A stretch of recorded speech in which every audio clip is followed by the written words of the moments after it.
Hello guys, कैसे हैं आप सभी लोग। आशा है आप सभी लोग बहुत ही बेहतर होंगे। आप लोगों की तैयारी भी बहुत ही अच्छे से चल रही होगी, है ना। आप लोगों की तैयारी भी बहुत ही अच्छे से चल रही होगी। एमपीपीएससी का पेपर होने वाला है कब भैया? 28 अप्रैल को, है ना। 28 अप्रैल को। आशा है आप सभी लोगों की तैयारी बहुत ही अच्छे से चल रही होगी। आज हम देखने वाले हैं ना, आज हम देखने वाले हैं मध्य प्रदेश की कला और संस्कृति के महत्वपूर्ण प्रश्न, है ना। कला और संस्कृति के बहुत ही इंपॉर्टेंट प्रश्नों को हम लोग देखने वाले हैं आज की क्लास में। ठीक है, चलते हैं आज की क्लास में। और पहले प्रश्न में भैया आज का सबसे पहला प्रश्न है कि मध्य प्रदेश के प्रसिद्ध सांची की स्तूप की संरचना है, कैसी है संरचना भैया? वर्गाकार है, त्रिभुजाकार है, आयताकार है या अर्धवृत्ताकार है? बताइए भैया, सांची की जो स्तूप है उसकी संरचना कैसी है? तो बिल्कुल आप बता सकते हैं, बिल्कुल आप बता सकते हैं। तो सांची की स्तूप की जो संरचना है भैया अर्धवृत्ताकार है। कैसी है भैया? अर्धवृत्ताकार है। आप देखेंगे तो सांची की स्तूप की संरचना कैसे दिखेगी? अर्धवृत्ताकार है। सांची के स्तूप की बात की जाए तो भैया सांची की स्तूप है भैया रायसेन में, है ना। रायसेन में सांची बहुत फेमस है, क्योंकि ये कौन सा स्तूप है? यहाँ पास बौद्ध स्तूप है। बौद्ध स्तूप है भैया, जिसका निर्माण किसने कराया था? जिसका निर्माण करवाया था चक्रवर्ती राजा प्रियदर्शी अर्थात सम्राट अशोक ने करवाया था, है ना। सम्राट अशोक ने करवाया था बेटा। यहाँ पास अस्थियां रखी हुई हैं, है ना। यहाँ पास अस्थियां रखी हुई हैं किसमें? स्तूप नंबर 3 में। स्तूप नंबर 3 में अस्थियां रखी हुई हैं किनकी? सारीपुत्र और महामोगदलायन की। सारीपुत्र और साथ में महामोगदलायन की अस्थियां रखी हुई है ना। महामोगदलायन, है ना। मुगदलायन की अस्थियां रखी हुई हैं। सांची इसलिए ही फेमस है ना, क्योंकि इनकी अस्थियां रखी हुई है। बेटा जिस स्थान पर यहाँ अस्थियां रखी जाती है उस स्थान को कहते हैं हर्मिका, है ना। हर्मिका, जहाँ पर अस्थियां रखी जाती है। ठीक है, आप समझ गए होंगे, जहाँ पर अस्थियां रखी जाती हैं उन्हें हर्मिका कहते हैं। सांची में बौद्ध विश्वविद्यालय भी खोला जा रहा है, जो कि कब खोला जाएगा? सन 2012 में। 2012 से खुल चुका है ना। 2012 से खुल चुका है। मध्य प्रदेश की पहली सोलर सिटी कौन सी भैया? सोलर सिटी बनने जा रही कौन सी? हमारी सांची। सांची को सोलर सिटी बनाया जा रहा है ना। सोलर सिटी बनाया जा रहा है, सांची को सोलर सिटी बनाया जा रहा है। ठीक है भैया, चलते हैं अगले प्रश्न की ओर। अगले प्रश्न की ओर तो दूसरा प्रश्न है, सांची के स्तूप का संबंध किस काल से है? मौर्य काल से है, मौर्योत्तर काल से है, गुप्त काल से है या ए व सी दोनों? बताइए भैया। तो सांची स्तूप का संबंध है भैया ए और सी, ये ऑप्शन हो जाएगा बी, अर्थात ये वाला, है ना। ऑप्शन ए और सी दोनों हो जाएगा, अर्थात मौर्य काल और मौर्योत्तर काल दोनों से संबंधित है। दोनों से संबंधित है कौन सा? सांची का स्तूप। ठीक है ना, सांची का स्तूप। क्योंकि देखिए सबसे पहले मौर्य काल में काम हुआ, है ना। मौर्य काल में काम हुआ, फिर शुंगों ने भी बनवाया भैया, यहाँ शुंगों ने भी बनवाया, है ना। फिर उसके बाद क्या बनाया? द्वारका जो पथ बनाया ना, शुंगों ने ही बनाया। फिर उसके बाद जो आगे की नक्काशी की गई, है ना, तोरण द्वार का निर्माण करवाया, 7 वाहनों के टाइम पे कराया गया, है ना। 7 वाहनों के टाइम पे। तो इस प्रकार से आप देखेंगे तीनों वंशों का मेल दिखता है कहाँ? सांची में। लेकिन मुख्यतः अगर बात की जाए तो मौर्य राजा कौन था भैया? हमारा अशोक, है ना। और अशोक के द्वारा यहाँ पर निर्माण करवाया गया, निर्माण कार्य करवाया गया। ठीक है, आगे चलते हैं अगले प्रश्न की ओर। अगला प्रश्न है, मध्य प्रदेश के सतना में स्थित भरहुत के स्तूप की रेलिंग में किसकी आकृति है? कमल की डिजाइन की आकृति है, यक्ष की प्रतिमा है, नहाता हुआ हाथी है या उपरोक्त सभी? बताइए भैया, भरहुत स्तूप में तो भैया भारहूत स्तूप में आपको ये सारी की सारी चीजें देखेंगी। कमल की डिजाइन की भी देखने को मिलेगी, यक्ष की प्रतिमा भी, नहाता हुआ हाथी की, उपरोक्त सभी, है ना, उपरोक्त सभी। साथ में आपको लक्ष्मी जी की भी प्रतिमा देखने को मिलेगी, हिरण की भी प्रतिमा देखने को मिलेगी, है ना, मोर की भी प्रतिमा आपको देखने को मिलेगी। इस प्रकार से सभी की सभी आपको देखने को मिलेगी। कहाँ है ये? अगर भरहुत स्तूप की बात की जाए बेटा तो भरहुत स्तूप है आपके सतना में, है ना, मध्य प्रदेश के सतना जिले में है ना। जिसको अलेक्जेंडर कनिंघम के द्वारा खोजा गया था, है ना। अलेक्जेंडर कनिंघम के द्वारा खोजा गया था। अगर पूछ लिया जाए कब, तो 1873 में, है ना। 1873 ईस्वी में खोजा गया था।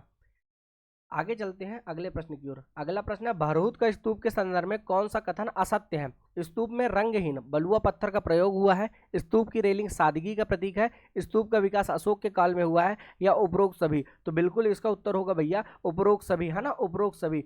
अगर बात की जाए, स्तूप के चारों ओर क्या है? वेदिका निर्मित है। चारों ओर भैया वेदिका जो इसको सुरक्षित किए हुए है, निर्मित है ना। और चारों ओर कितने तोरण द्वार है? चारों ओर भैया 11 तोरण द्वार, है ना, 11 तोरण द्वार है। तो आप इसको याद रखिएगा, है ना, इसको याद रखिएगा। आगे चलते हैं। उरुस रंग एवं अंतराल किस स्थापत्य की विशेषता है? बताइए, उरुस रंग एवं, है ना, अंतराल किस स्थापत्य की विशेषता है? बताइए, मालवा स्थापत्य की, बघेलखंड स्थापत्य की, बुंदेलखंड स्थापत्य की या निमाड़ स्थापत्य की? बताइए भैया, किसकी है? किसकी विशेषता आपको देखने को मिलती है ना, किसकी विशेषता आपको देखने को मिलती है? तो भैया बुंदेलखंड स्थापत्य की विशेषता यहाँ पर देखने को मिलती है, ठीक है ना, ध्यान रखिएगा आप, है ना, जिसको क्या कहते हैं, खजुराहो उपशैली भी कहा जाता है ना, खजुराहो उपशैली भी कहा जाता है ना, खजुराहो उपशैली भी कहा जाता है। देखो बेटा यहाँ पर जो खजुराहो के मंदिर है, आपको देखो सबसे पहले जाओगे किसी भी मंदिर में तो आपको ऐसे दिखने को मिलेगा क्या, प्रवेश द्वार। और यहाँ पर सबसे इंपॉर्टेंट है भैया, यहाँ जो मंदिर बनी हुई है ना, मंदिर जो है ना ग्रेनाइट पत्थर के ऊपर, ऐसे ग्रेनाइट पत्थर के ऊपर मंदिर बनी हुई है, बहुत बड़ा ग्रेनाइट पत्थर है, ठीक है। और ये जो ग्रेनाइट पत्थर है इसको ये कह दिए जगती है, ये क्या है भैया, जगती है।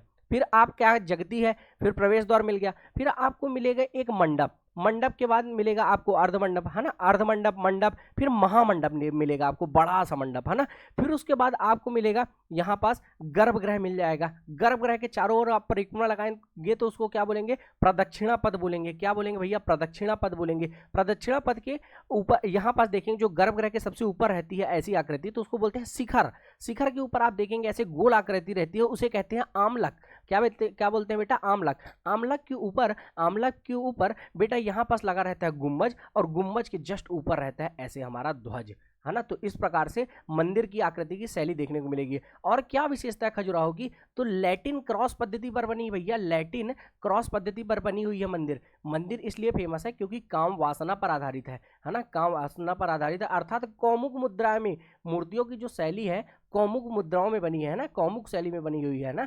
अगर देखेंगे मंदिर में भैया, तो मंदिर में बाहर मूर्तियों की संख्या अधिक है, वहीं अंदर जो है मूर्तियों की संख्या कम है। इसका एग्जाम्पल आप देख सकते हैं, सबसे इंपॉर्टेंट जो मंदिर है जिसको विद्याधर के द्वारा बनवाया गया था, विद्याधर के द्वारा, उसका नाम है कंदरिया महादेव मंदिर। भैया कंदरिया महादेव मंदिर, अगर आप देखेंगे खजुराहो में मंदिर जो है तीन तरफ आपने देखने को मिलेंगी। कौन कौन सी, एक तो पश्चिमी समूह देखने को मिलेगा आपको, कौन सा भैया, पश्चिमी समूह देखने को मिलेगा, दक्षिणी समूह देखने को मिलेगा, और आपको पूर्वी समूह देखने को मिलेगा। तो इस प्रकार से आपको देखने को मिलेगा ओवरऑल। ये मैं आपको बता दिया उरुस रंग अंतराल से पूरा का पूरा खजुराहो।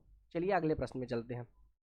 भैया ब्रह्मा, विष्णु, महेश आदि देवताओं की प्रतिमाएं किस मंदिर स्थापत्य का उदाहरण है, बताइए किस मंदिर स्थापत्य का उदाहरण है भैया, कंदरिया महादेव, नचना कुठार मंदिर, तिगवा का विष्णु मंदिर, या दशावतार मंदिर, बताइए भैया किसका है भैया।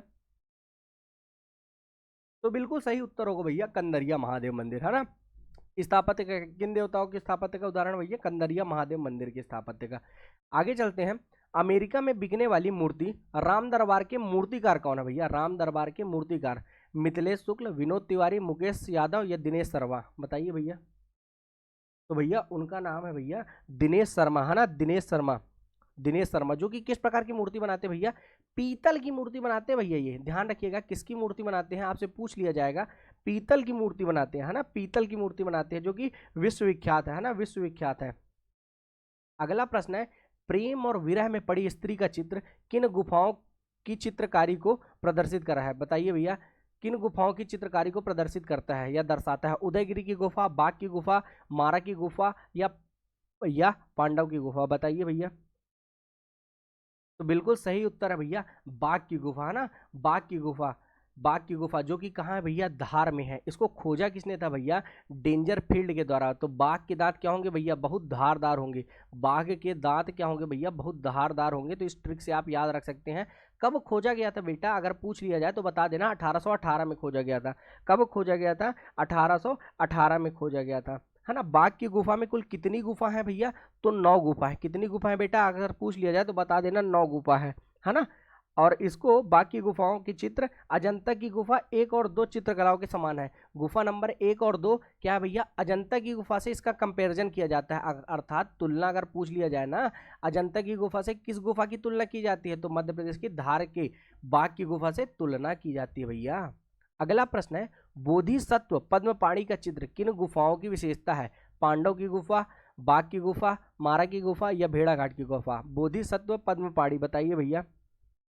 तो बताइए भैया पद्मपाणि बौद्ध कौन सी है भैया, बाघ की गुफा ही है ना, हमारी बाघ की गुफा ही है, जिसको अजंता की गुफा से क्या किया जाता है, कंपेयर भी किया जाता है।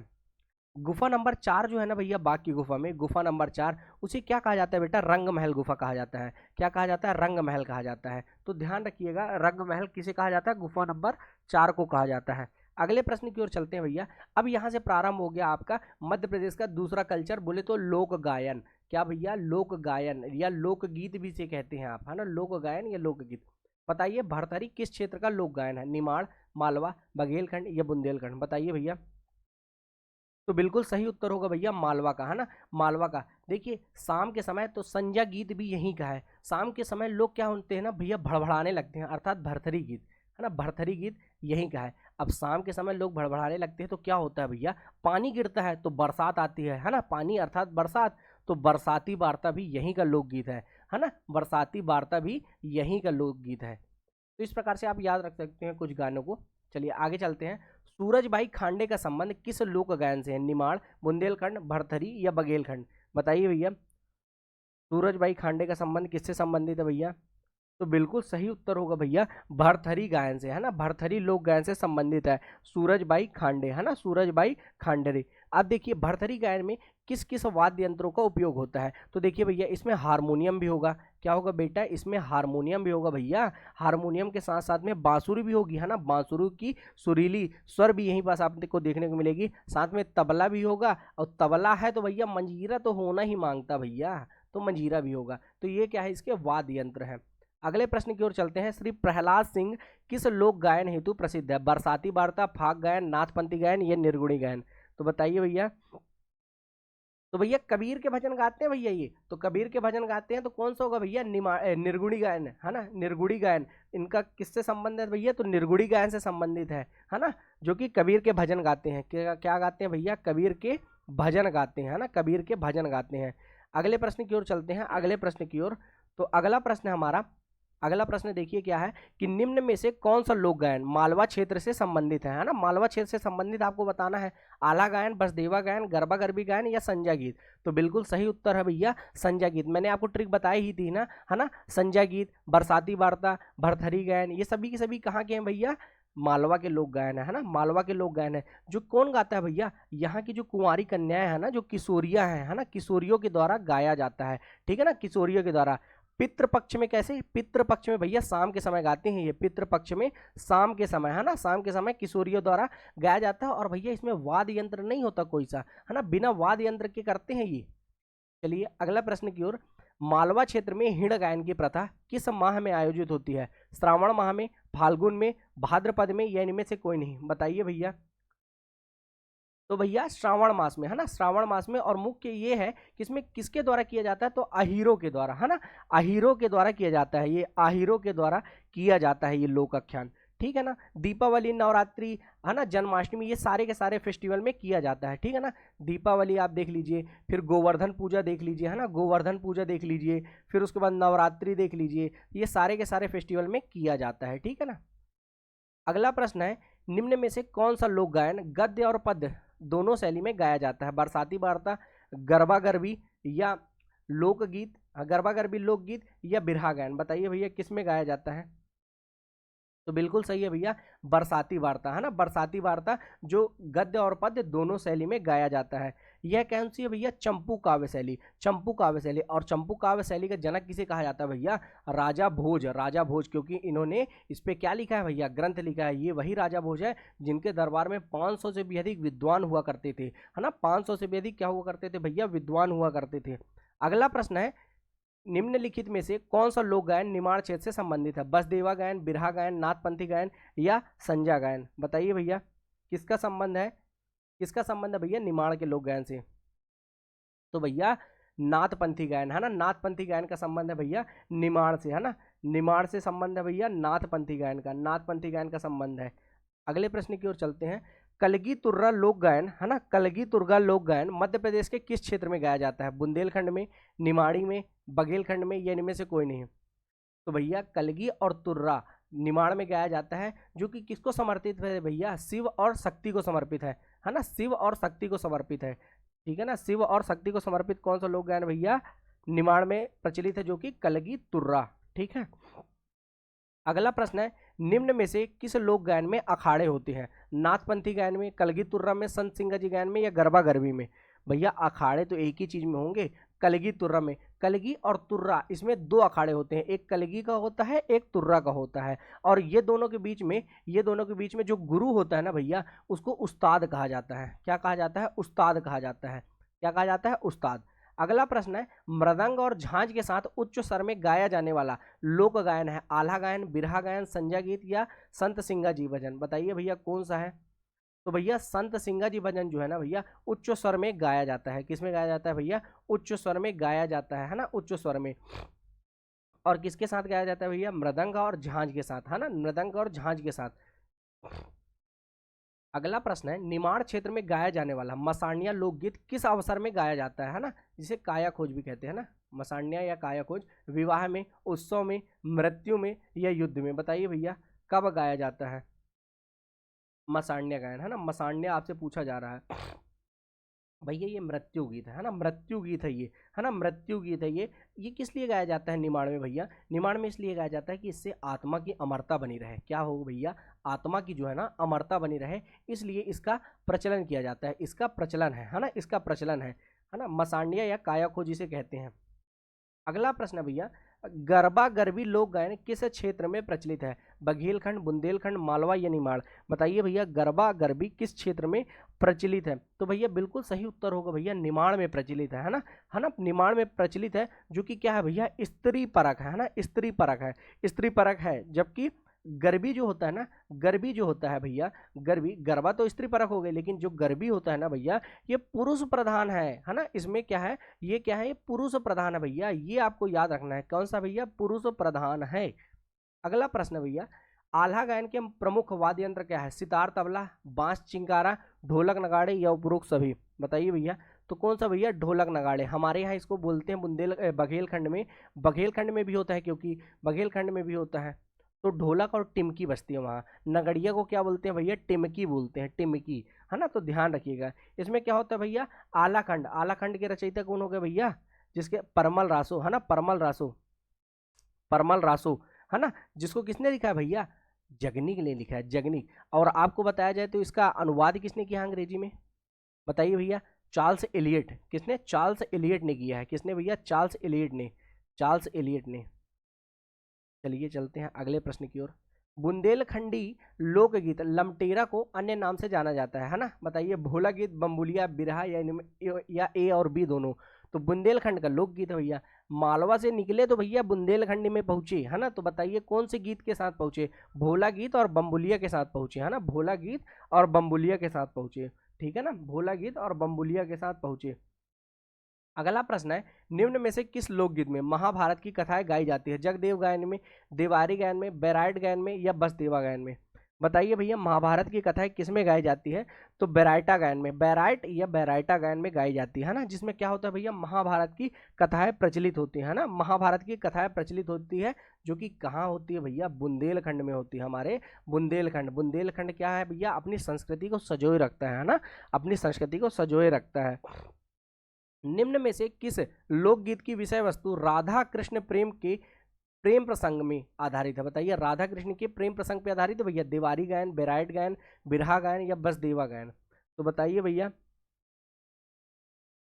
तो बिल्कुल सही उत्तर होगा भैया देवारी गायन, है ना, देवारी गायन, जिसमें भैया अहिर, अहिर देखेंगे आप, अहिर होंगे, ग्वाली हो गए, है ना, ग्वालब जिसे कहते हैं, ग्वाली हो गए, फिर साथ ही साथ घोसी हो गए, पाल हो गए। ये क्या होता है? आदि जातियों के द्वारा क्या होता है भैया? देवारी गायन गाया जाता है ना, देवारी गायन गाया जाता है, साथ में नृत्य भी किया जाता है।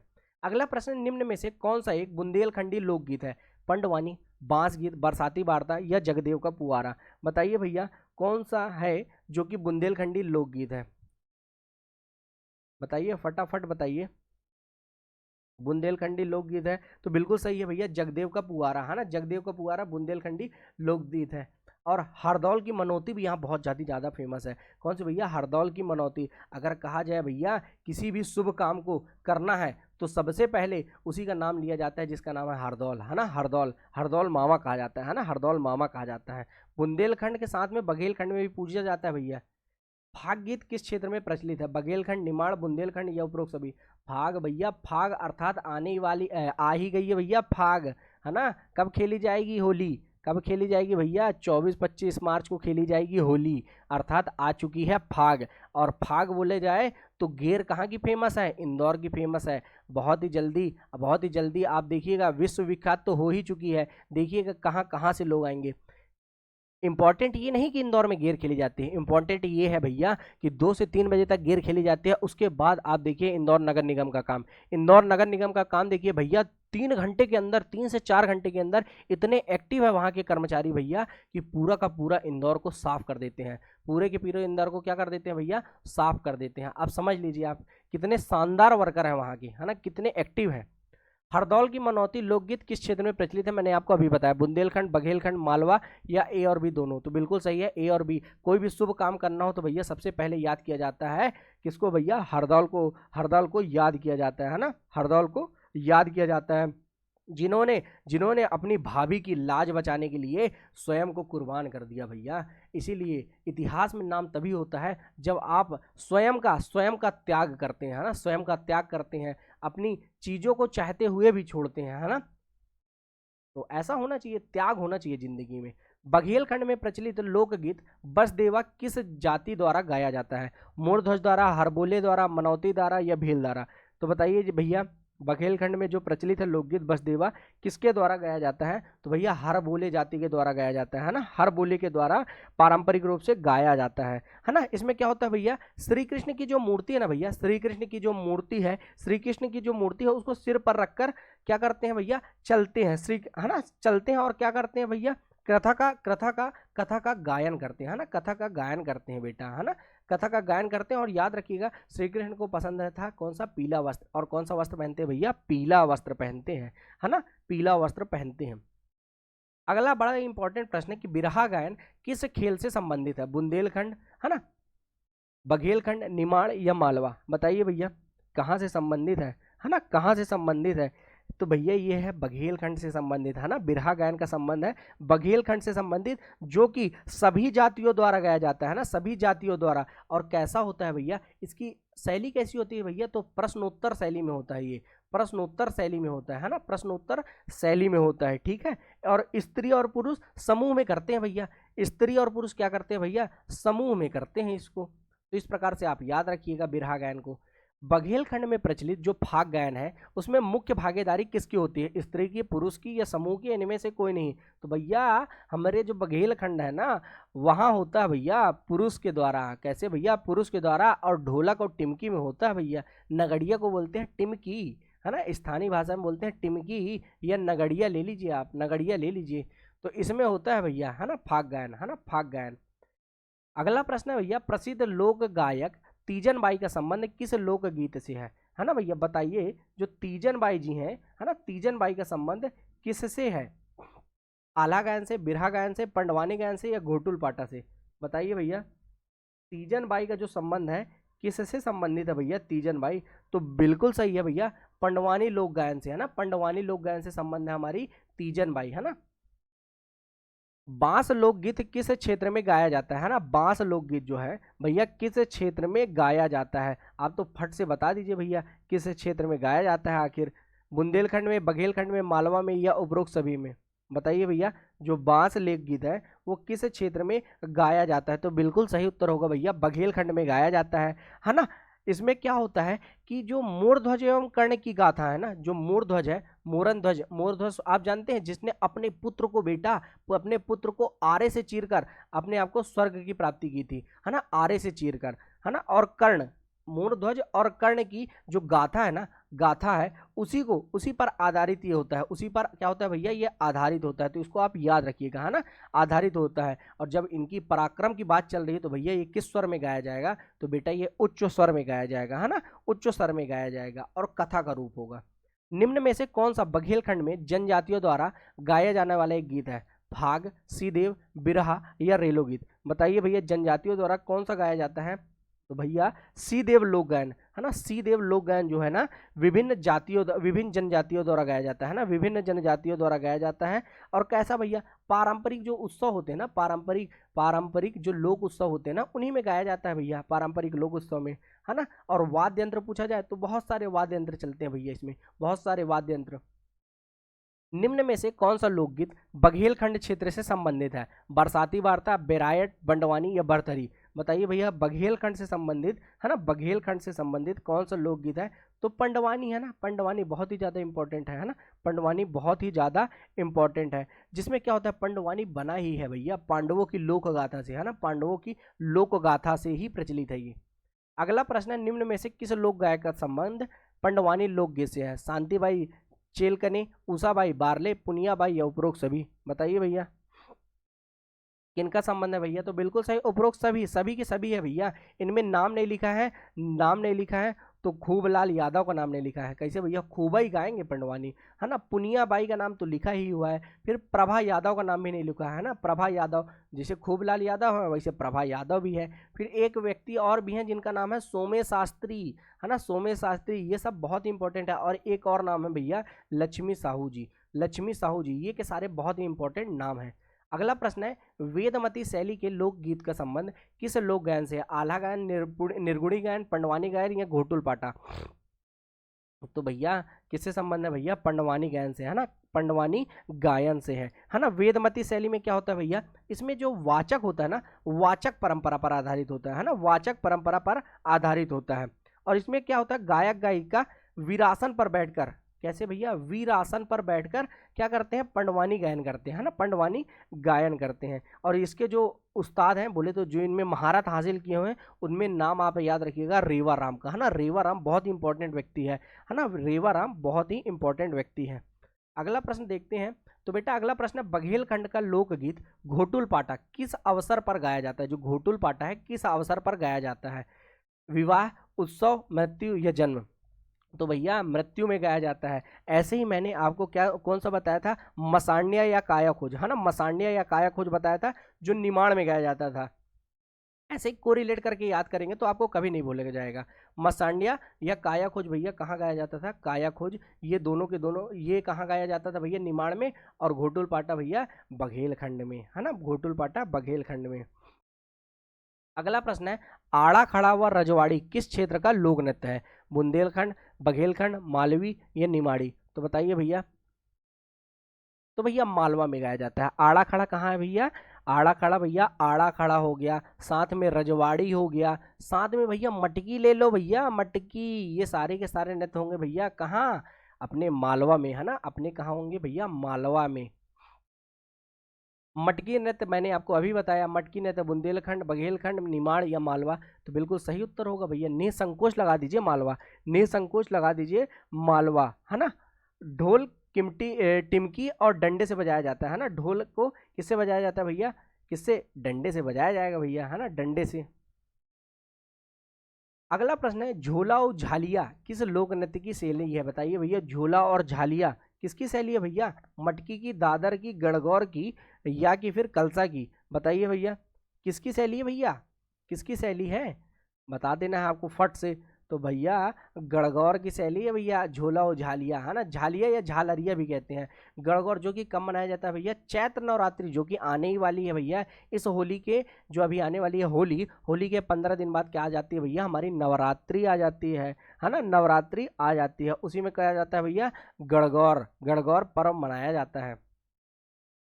आपको बताना है, डाक वाद्य यंत्र किस लोक नृत्य में प्रयोग किया जाता है? डाक, है ना, डाक, ये ढाक है ना भैया, डाक नहीं ढाक है, ढाकी जिसको कहते हैं बेटा स्थानीय भाषा में, डाक नहीं ढाक है ना, ढाक।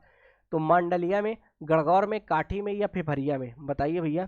तो काठी में, जिसमें क्या होता है भैया? काठी माता को सिर पर रखकर एक व्यक्ति आगे आगे चलता है ना, एक व्यक्ति आगे आगे चलता है ना, आगे आगे चलता है, जिसे क्या कहते हैं भैया? भगत, है ना, जिसे क्या कहते हैं? भगत, है ना। भगत कहते हैं जो भैया आराधक होता है, लेकिन जो आगे आगे चलता है ना बेटा, है ना, नृत्य का जो नृत्य करते हुए जो चलते हैं नृत्य करके, तो उसको कहते हैं बेटा राजुल्या, है ना, राजुल्या या राजल्या भी कहते हैं ना, राजुल्या या राजल्या भी कहते हैं, है ना, राजुल्या या राजल्या। तो इस प्रकार से आप याद रखिएगा, भगत, राजुल्या, ढाक कहाँ संबंधित है? काठी से, है ना। और ये होता कहाँ है आखिर भैया? निमाड़, है ना, निमाड़ में।